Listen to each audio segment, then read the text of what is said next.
today, Kilroy goes off the shelf on magazine war games.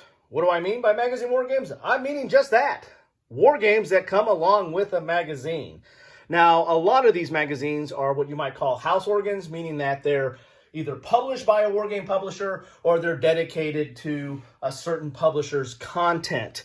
Examples of this are Special Ops, which is Multiman Publishing, Wargamer, which I don't think is still around, but that's 3W. Counterfact is One Small Step Games. Paper Wars is Compass Games.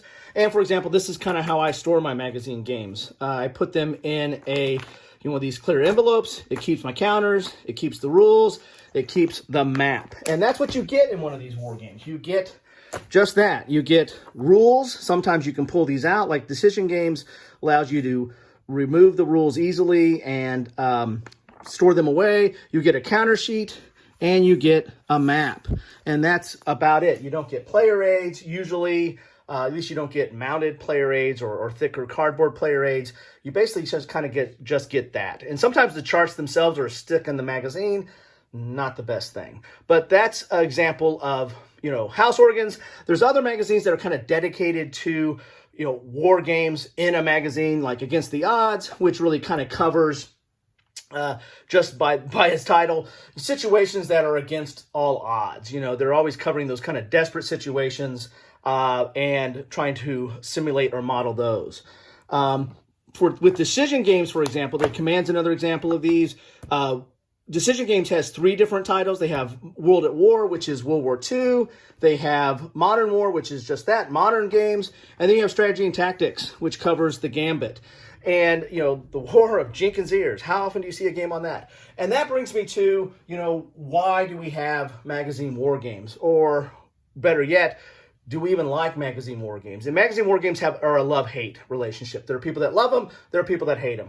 I kind of fall a little bit more on the love side because of the pros. And the pros to me for magazine war games are they cover, obscure titles. They cover stuff that is not covered by the big box stuff.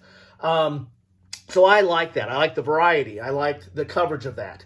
I also like the fact that, they don't necessarily come in a box. I can store them. If I get the rules out, or even sometimes I put the magazine here, I can store them in these little envelopes here, put my counters in baggies, put everything in here, and that doesn't take up a lot of room because I have a lot of games and I don't have a lot of room. So I like the storage aspect of it.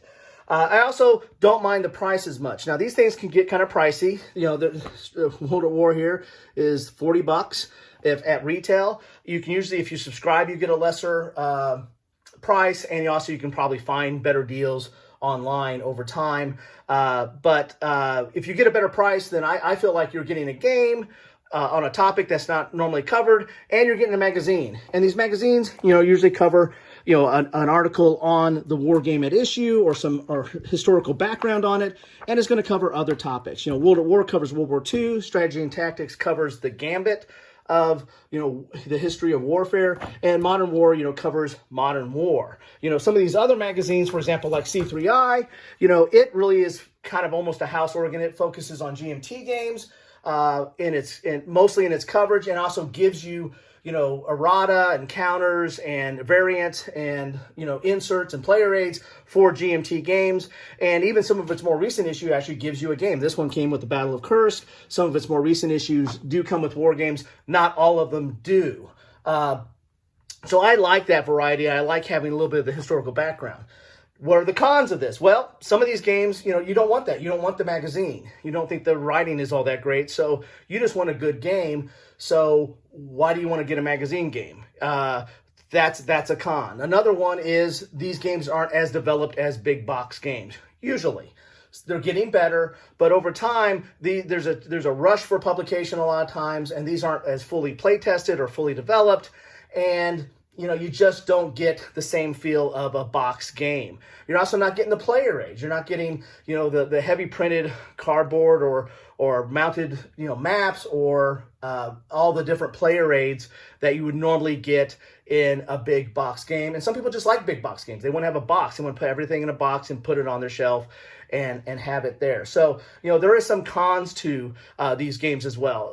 There's also some commentary on that there's a regurgitation of older titles. Decision Games, I think, does this from time to time. They're going to pull out something they've done in the past. Maybe they did it in a box, and now they're just kind of doing it out in a magazine now.